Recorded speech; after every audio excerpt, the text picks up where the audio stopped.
It's 1077 The Bone, Baby Huey here, and joining me right now is a comedian I've become a huge fan of over the last couple of years.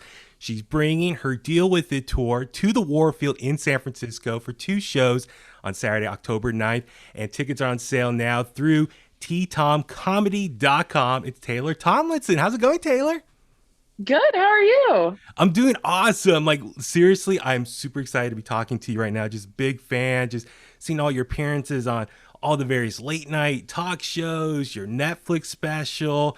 So I'm just really excited to be talking to you. So just thank Oh, you for making the thank time you so today. much. That You're means so much to me. You can always tell when people are interviewing and they're like, "So what do you do? You do jokes? We're not we got a bio emailed to us and we don't know what you're about, but we got to talk to you for 10 minutes." Like you do get those, so it's always nice when somebody's like, "I've seen your stuff and I'm a fan." It's very, very nice. I appreciate it a lot. I'm sure for you, you probably dealt with a lot of interviews with people who just literally read your Wikipedia like 5 minutes beforehand. Oh, 5 minutes before is generous. I've been on interviews where they're reading it to me for the first time out loud in real time, where you're like, "Oh, you did not proofread this even a little bit. You didn't even skim this. You're like sounding out words from my bio right now." And yeah, or they'll be like surprised, like they'll read it and like halfway through they're like, "Been on the Tonight Show? Oh, that's cool." Like they just start to be like lightly impressed as they read through this bio they've never looked at before. And you're like, "Yeah, I've done some stuff." They're like, "Oh, okay, didn't know. Wasn't didn't have high hopes for you." I know, I know it can be frustrating because like definitely I've dealt with people who literally like will read something like a couple minutes beforehand. I'm like, this person has so much to offer and like there's so much content out there. Like I'll be honest, like prepping for this last few days, I just fell down the rabbit hole of everything you've done. Like just type in your name in YouTube and there's just so much stuff there. I mean, it's amazing, and that's why like I'm just so excited for you. Congrats! You got the new hour special or show that you're bringing to San Francisco, the Deal With It tour. I know the tour just started a couple weeks ago, so how has it been for you just to get back on the road and just perform from an audience again? It must be truly exciting. Oh my gosh, it's amazing. I mean, I've been back in comedy clubs since like maybe February, Mm-hmm. and it's been cool to start from like lower capacity. I mean, I was playing clubs that were like 40% capacity Yeah. and then watch it work its way back up as people get vaccinated. Mm-hmm. And now a lot of the theaters I'm playing, people are wearing masks. People have to prove that they're vaccinated to get in or have a negative COVID test so people Yeah. feel safer. And yeah, I mean, my entire life changed during COVID because my special came out a week before COVID. Mm-hmm. And so we locked down, and I was like, "Well, I guess I missed it. That was my shot. And now I'll never tour, and it's all over for me, and we're all going to die." And so to get back on the road and like be selling out club weekends and now theater dates is like Mm-hmm. insane. Like I can barely wrap my head around it. I mean, we had our first shows in Minneapolis a couple weeks ago. We did 3 shows at the Pantages, and that Thursday night, the first show, I was on stage like floating above my body, like Mm-hmm. could not even feel it in the moment because I was like, "Oh my gosh, like this was my dream and we did it. Like your dream is happening. You're Yeah. you're literally inside of it right now." And it's so surreal and so cool, and it's like so much fun. It's all I've ever wanted for my career. I mean, people ask you what your goals are and your Yeah. dreams are over the years, and I'm like, I just want to tour theaters. That's what I'd like to do. Yeah, well, I was it earlier this year. You went on tour with Whitney Cummings, but you did like the outdoor stuff, right? How was that experience for you? Yeah, last year in 2020 in Okay, like the fall, we did I don't even know how many cities. It was maybe like 8 cities. It was like okay, a pretty short tour, but it was, yeah, Whitney Cummings and I did some outdoor shows. Uh while that was the only option basically, yeah. and that was really cool and interesting and weird and special. I remember we did the first one, and afterward Whitney was like, "This is like very triumphant what we're doing. Like this feels like so cool, like that we're just making it work even Mm-hmm. when it's so dark and horrible right now." So I thought that was a pretty cool, it was a cool experience to have. That being said, I never want to do another outdoor show ever again, but it was cool in the moment to have that experience. Yeah, yeah. Well, I know for the new Hours show, deal with it. I know you were on Seth Meyers recently. You're kind of talking about it there, but for anyone who hasn't seen it, kind of what you can tell us about this new Hours special that's different, obviously, from your Quarter Life Crisis show. So Quarter Life Crisis was all about how difficult it was for me to be in my 20s. Yeah. And as I started doing that hour on the road, I realized how many people felt the same way. And so that's just the entire hour. Is just like, this is why being in your 20s is horrific, and Mm-hmm. why I'm not enjoying it, and why I feel bad for not enjoying it, but I also don't see how you could. Yeah. And there were certain subjects and a few jokes that I didn't do in that hour because I wanted to keep it all about, you know, that theme basically. And this new hour is like, it's a lot darker and it's a lot more personal than Quarter Life Crisis was. And it's like the material that I wanted to do but wasn't mature enough to do. Like, I did Quarter Life Crisis so I could do this hour, is how I feel about it. Where I'm Okay. like, okay, here's the hour that everybody will hopefully like, and isn't like too dark. And then this one, granted, there's still plenty of like dating jokes in it and Yeah. relationship jokes, but yeah, there's just a lot about like mental health and like stuff I've gone through personally, and losing a parent at a young age. And Mm-hmm. there's a lot of that in there as well.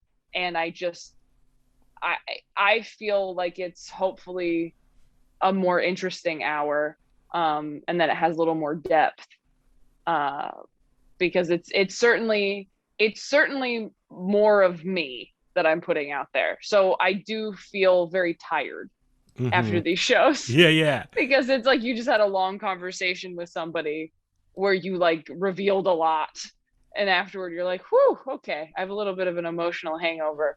And I didn't have that as with Quarter Life Crisis. I didn't have it with that hour. So that's been an interesting thing I've noticed. But I'm really proud of it, and I Well, really like it, and I I'm really happy that it's resonating with people. well, that's one thing I was going to tell you is that's what I really love about your routine and everything. It's just how relatable you are as far as um going back to your Netflix special, Core Life Crisis, as you mentioned about turning 25 and everything, just dealing with your mid 20s. And I just watching that, even though like I'm 37 now, but you come off so relatable and just talking about a lot of the insecurities and issues that as adults we all deal with and just adjusting with getting older. So I just would love to know, like, what are you looking forward to though in the second half of your 20s though? In my life, Yeah. it's interesting. I felt some weird mixed feelings about it because, I mean, one thing I talk about in the new hour is I lost my mom when I was a kid. My mom died when she was 34. She Hmm. was diagnosed with cancer when she was like 32. I'm sorry. Every year I get closer to that, I have this idea in my head, like, that's when I'm going to die. So that's like an aspect of this hour. And it's a very common belief held by children who lose their parents, even when they're adults. Like, if they're 20 and their parent dies at 50, they feel like they're only going to make it to 50. It's like very common. So that is always that's always there every time I get a year older. But then I'm also excited to be like, I'm excited to be in my 30s. I feel like everybody talks about their 30s being way better than their 20s.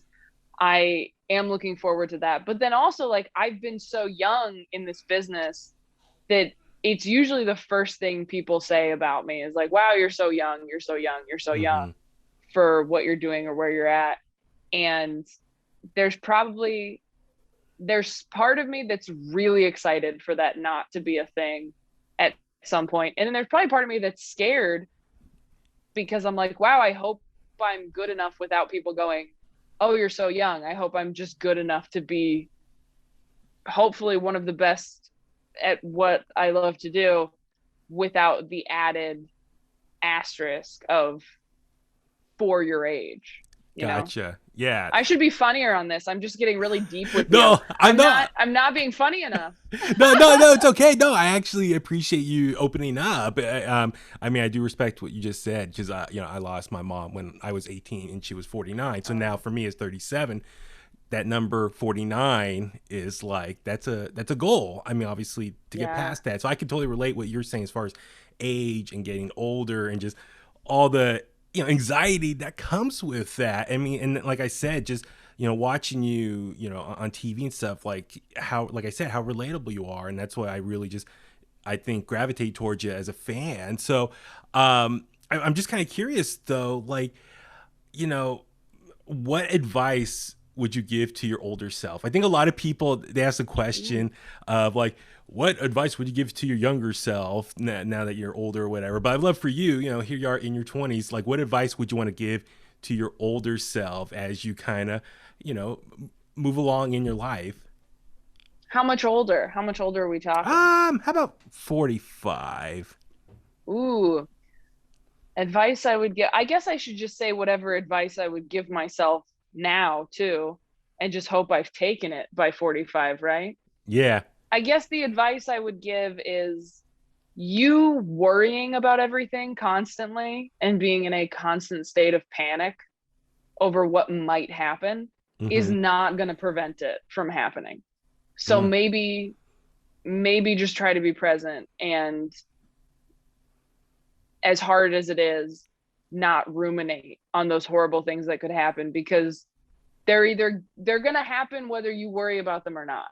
yeah. Like I think there's some quote, I forget who said this, but there's some quote like if you worry about something bad happening, you like make yourself live through it twice. Okay. I don't know who said that, but it's probably Brene Brown or someone. Mm-hmm. But it's so true, and it's something I struggle with so much. So I'm hoping that by 45 I have a handle on it. But also, if I'm 45 and I have kids, I'm probably going to be a nightmare of a mom in terms of my anxiety. Yeah, So yeah. I guess that would be my advice is like, hey, just, let them be their own people and ease up a little, and you try not to freak out too much and trust them to be safe and good. Yeah. What's it that? No, I love it. I mean, I think definitely watching you on stage, you very much are giving like advice to people as well, like from your own experience and stuff. I mean, have you noticed that like a lot of people kind of approach you now for life advice at this point? I do like that Instagram Q&A thing. Okay. I try to do that like once a week or every 2 weeks or something, just because I'm bad at doing Instagram stories. So I don't know what people want. And people ask me for a lot of like dating advice on that, which I don't think is like a reflection of how good I look at dating, because I'm Mhm. not. I think it's just that people will pretty much ask anybody for dating advice because they're going through it and they just want somebody else to weigh in because it's just swirling around in their head. Like, if you've ever been in a situation where you really liked somebody and you didn't know if they liked you back or whatever, like you would talk to anybody about it. Mhm. Like a stranger on a plane, I would talk to, just be like, what do you think this text means? So it's not really like a reflection of how good I am at it. But a lot of people will ask for like dating advice, and it's much easier to give dating advice than it is to take it. So I'll usually give some pretty blunt advice. Uh, or people are like, I'm in love with my best friend. Should I tell them? And I'm always like, your friend probably knows, like on some level. I Yeah. mean, if you want to, but it's gonna get weird if they're not into you. So just like know that if you're willing to risk it, like I'm very just like, well, it's probably this. And I know that if I was the person asking advice, I'd be like, that's not good. Well, that's the thing. It's very interesting, like social media and just how people use and stuff. I mean, I laughed when you were talking about how people who like to go on social media breaks and they gotta Hmm. announce it to the world like this big thing, and I'm like, I would shake my head. It's like I don't care. Like go do your thing. Like fine, go take a Yeah. break. Like, but for you, like, is there ever a time you wish you could take a break from social media, or as a public figure, as a comedian, entertainer? I imagine you got to put so much effort into social media now just to promote your brand and who you are. Yeah. I mean, occasionally I will take like a week off. It does not happen very often Hmm. because no, I don't feel like you can really do that um in this modern world because it is just a part of your job. It's just work every day. Yeah. But there was a while that I was like, I have to post something every single day. I have to do it. It's part of my job. And now I'm like, if I post like once a week, twice a week, like that's fine. Some weeks I'm better at it than others.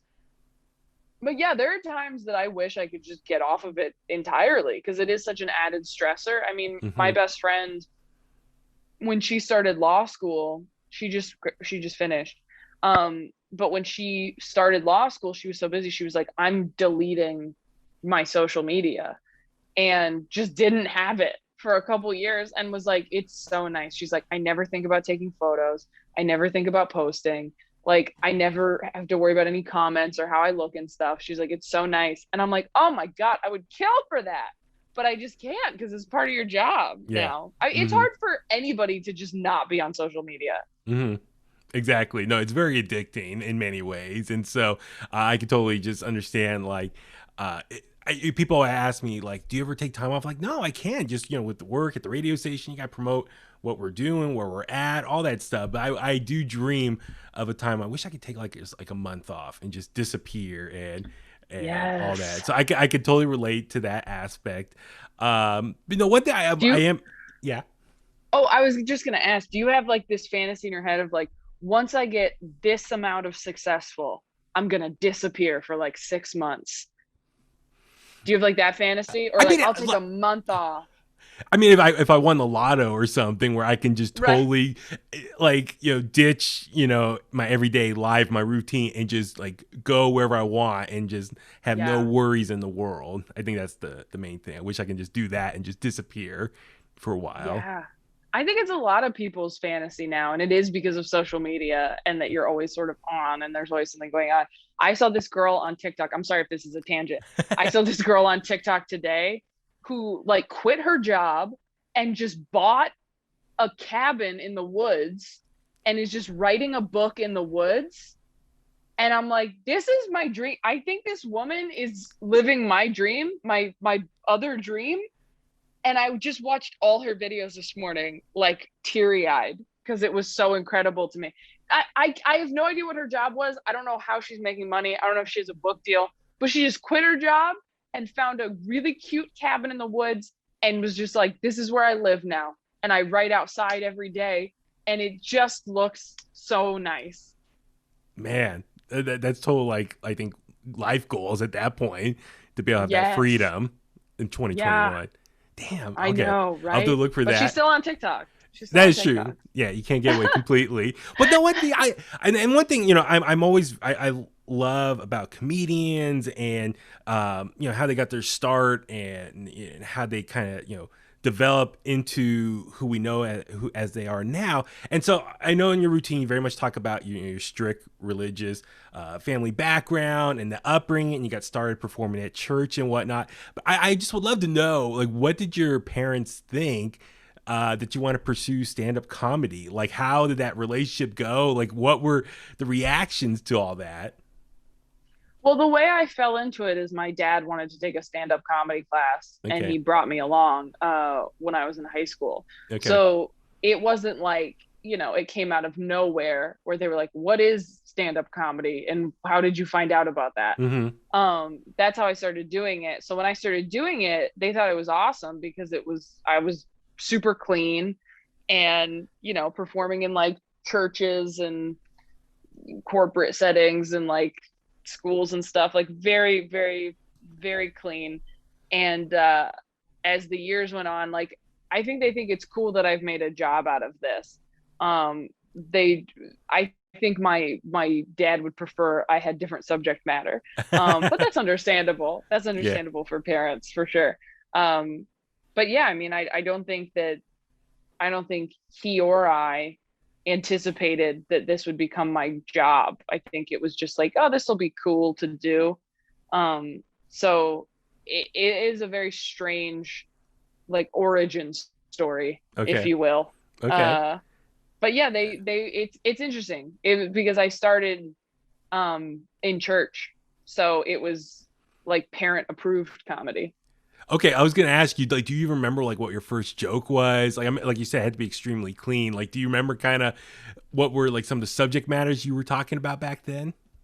I mean, I was 16, so I was like, I'm ugly, I'm a loser, I didn't go to prom. Like it was like very self-deprecating. Okay. And I used to open by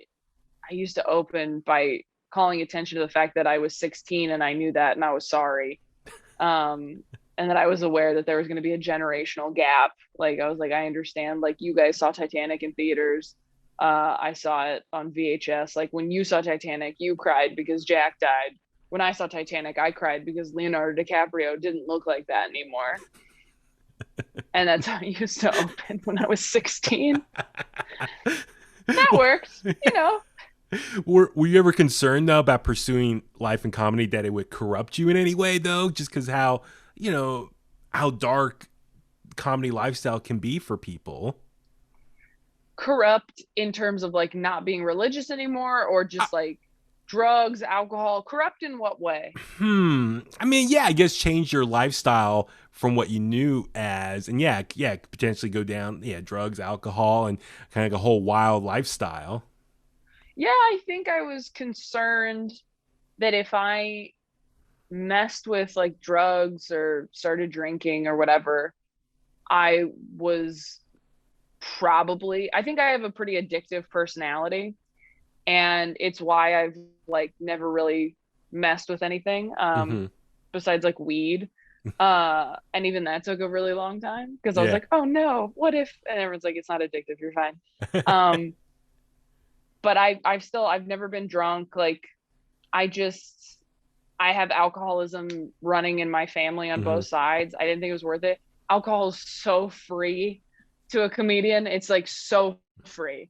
And I Yeah. was like, that just seems like a recipe for disaster given my family history, my personality, the fact that I'm alone on the road all the time, and at work I can drink as much as I want. Like that just doesn't seem like a good situation for me. So I've just never gotten near it.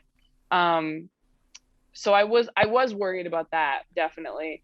And then in terms of like religion, I'm not religious anymore, Hmm. but and part of it is because I started doing stand up because I was suddenly not in this like safe little suburban box that I grew up in, which was very sheltered, where everybody you knew at school was like Christian, like vaguely. Yeah. That's like the area I grew up in.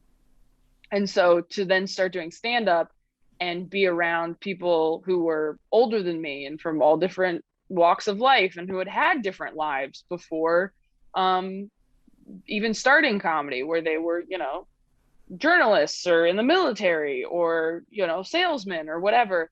And some of them have families and some of them don't. And it's just it's such a mixture of people that you suddenly have your eyes open to like, oh, all this stuff that I was told at church isn't how everybody else feels.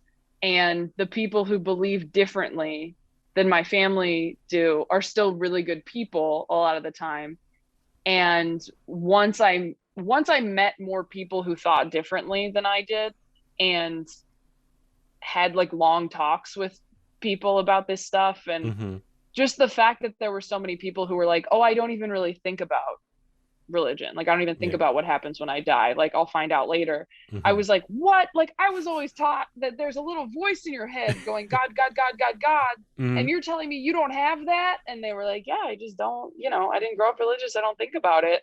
I just try to be a good person and be nice to people and do the right thing. And you're like, what?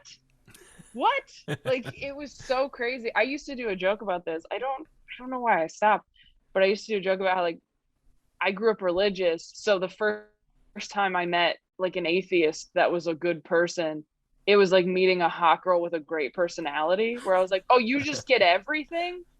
You just get to be everything. That's great. That doesn't seem fair Yeah. at Yeah. all. I thought that if you were an atheist, you were a bad person. And that's what, you didn't have to be afraid of hell, but you didn't get to be a great human. Then you could be a great human and also not be afraid of hell. That doesn't seem fair.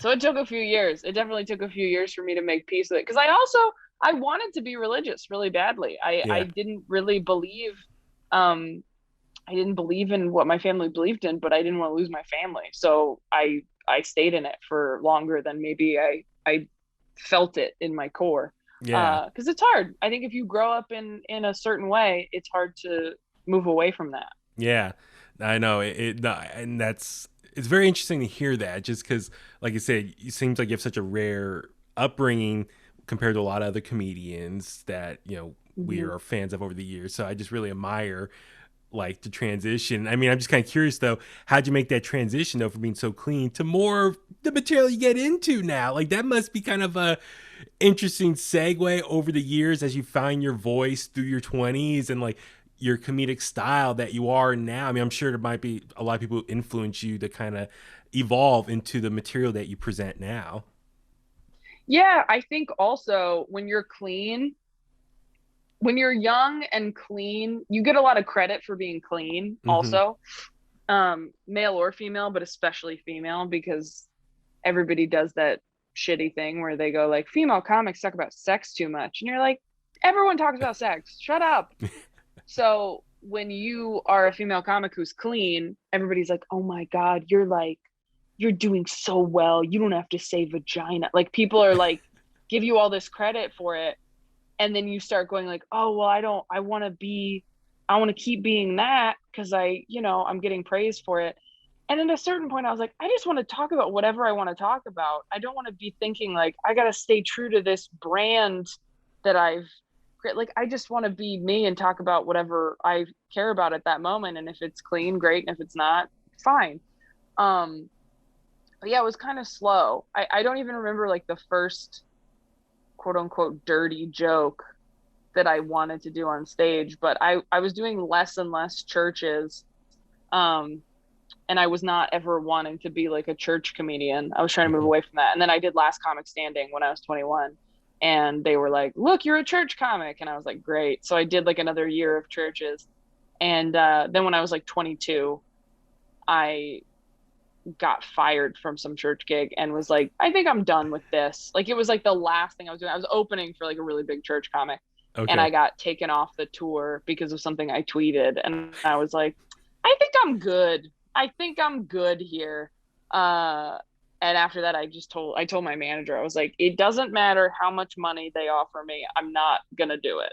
Because they want, if you work churches, they want you to be that thing all the time and you cannot stray from it and they'll be really upset if they find a video of you saying bitch. And I didn't want to trick anybody and I felt like I was not being true to myself and I wasn't being honest with these people hiring me who wanted like a devout Christian. And I'm like, Hmm. that's fine. If you want that, go find it. But even those devout Christians you're hiring probably are making flawed decisions as well. Like it's a tough market because it's very judgmental, Yeah, you yeah, know? absolutely. Well, listen, Taylor, I know you've been very generous with your time. I really do appreciate it. One last question I've been dying to ask you is, okay, I have to ask this. Do you still have the American Girl doll that Conan O'Brien gave you? I do have the American Girl doll. Yes. Yes. Samantha. Now I want to know, did I'm you get to always like, keep the should other I have one? picked Kit? No, Flula got it. Flula got Kit. And I'm like, should I have kept Kit? Like, I never read any of the Kit books, I don't think, but I read all of the Samantha ones. So I felt like I should have picked Samantha. And then I Okay. picked Samantha and I was like, I'm not Samantha. I'm more of a Kit. Like, everyone was like, you should have picked Kit. Kit's cooler. And I'm like, I know, but I read Samantha growing up and I felt like I should have picked Samantha. Like, if they'd had a Molly, that would have been like an easy choice. Molly was my fave. So it's good that they didn't get my favorite because that would have been a short YouTube video. That's great. No, listen, Yeah. Taylor, I can't thank you enough for making the time. So I encourage all of our listeners, go see your current tour, the Deal With It tour. It's coming to the Warfield here in San Francisco. 2 shows, Saturday, October 9th, 7 and 9:30 p.m. You can get your tickets over on your website, ttomcomedy.com. Also, thewarfieldtheater.com. axs.com. All the links also at 1077thebone.com to keep it very simple. Watch your Netflix special, Quarter Life Crisis, that is available to stream now. But thank you for everything. I hope to do this again soon. I really do see you as someone I can go to get advice now, whether dating, life in general. I mean, that's one thing I love. It's like this whole pandemic, it's just been crazy and just like this new normal, finding what it is. So for me, it's like listening to you. It's like preach. Like I like this. You have so much great wisdom to pass on to other people. Oh my gosh, thank you. That's so nice. I don't feel that way at all. So I will take it. I'm going to try to believe in myself as much as you believe in me. Thank you. You're welcome. Well, listen, next time you come to the Bay Area, hopefully, maybe things hopefully are a little bit different for the better, and we can get you in the studio or something. And we can have this conversation in person. But thank you again for everything, and good luck when you come to the Bay Area. Thank you so much. I really appreciate the time.